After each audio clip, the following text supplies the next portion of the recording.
Сайн байцгаана уу? Би хүүхдийн эмч Баяраа эмч байна. За сайн байна уу? Намайг Мөнх хэрэглэдэг. Аутизм Монголд болон Аnual Аз жаргалт цэцэрлэгт ажилладаг.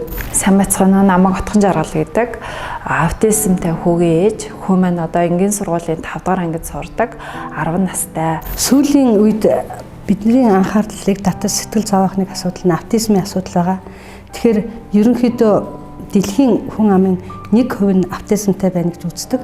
За тэгээ аутизмтай хүүхдэд ерөнхийдөө тийм гурвалдсан шинж тэмдэг илэрдэг.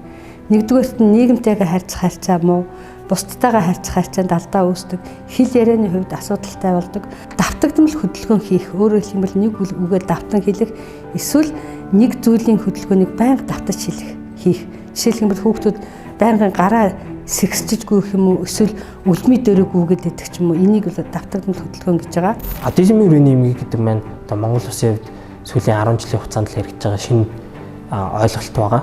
Хүү маань намайг илүү залуу байхад төрсөн учраас хүүгээ анхаарч мэдэхгүй нэлээд хожуу 8 настай байхад нь аутизмтай гэдгийг анх мэдсэн. Хүмүүс юу гэж ойлгодог вэ гэхээр аутизмыг сэтгэл мэдрэлийн одоо ямар нэгэн өвчин юм шиг те илүү буруугаар ойлгоод байдаг.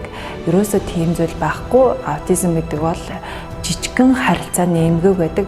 Харилцаан дээр нь илүү сайн ажиллаад өгөх юм бол те илүү хүүхдтэйгээ илүү тулаад сайн харилцаад ойлголцоод авах юм бол энэ бол хөгждөг энгийн хүмүүс шиг нийгэмд одоо байр суурь эзлэх боломжтой байдаг. Олон улсын практикт хөнгөн хүнд гэлтгүүгээр бүх төрлийн бэрхшээлтэй хүүхдийг энгийн цэцэрлэг, энгийн сургуульд итгэж хамруулсан нь илүү хүрдэнтэй байна гэдэг гэдгийн судалгаагаар батлагдсан байгаа. Энгийн хүүхдүүдтэй хамт суралцдагаараа манай хүүгийн хөгжил илүү сайжирсан. Аутизмтай хүүхдүүдийг юу гэж ярьдаг вэ гэхээр том хүнчээ хүүхдч байныг цасан цааттай зүйрлдэг.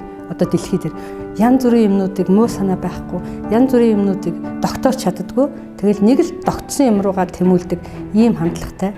Ийм хүмүүстэй бид нар нийгмээрээ зөв зүйтэй хандах хэрэгтэй гэж одоо миний зүгээс бодож байгаа. Зарим эцэг эхчүүд яадаг вэ гэхээр аутизмтай гэдгийг мэдчихээрээ хүмүүсээс нуух ч юм уу те харилцаанд оруулахгүй зөвхөн гэрт нь байлгах ч юм уу иймэрхүү өрөөсгөл ойлголтууд байгаад байдаг.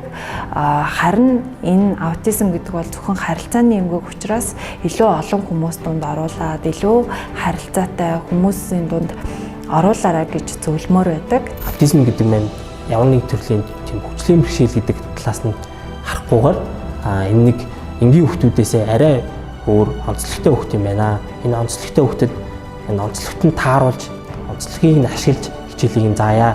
Одоо хичээлийн бэлдээ гэсэн одоо хандлагаар хандж хичээлийн бэлдэх юм бол энгийн хүүхдүүдээс ямар ч алхаагүй бүр илүү сайн хөгжих боломжтой байдаг. Цэцэрлэгийн багш нар, сургуулийн багш нар, ижээ аав нар энэ талаар маш сайн ойлгох ёстой гэж энэ хүүхдүүдийг бид нар хамтран игнэндээ хамт олондоо байлгах энэ асуудлыг л одоо хүн болгон анхаараасаа гэж энэ хүний хувьд би бодож байна хүүхдийн хэмжээнд.